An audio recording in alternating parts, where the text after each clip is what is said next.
Walls, trees, cars, homes.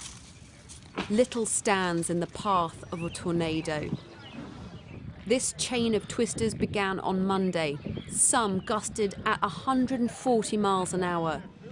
In the state of Ohio, the wind gutted an entire block of flats.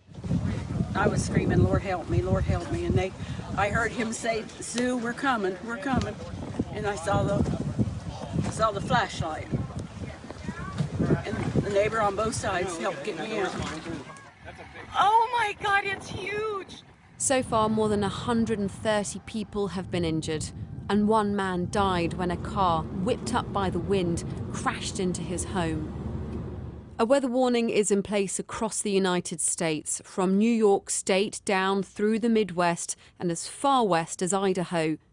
Indiana's been hit by 14 tornadoes so far. Ohio's had 11, with more forecast until the end of this week. We don't have any magic wand as far as me coming in here, and I can't put these houses back together.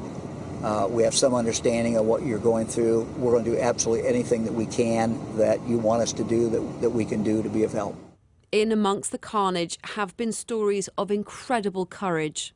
In Oklahoma City, Preston Black lifted his trailer to rescue his wife, who was trapped underneath.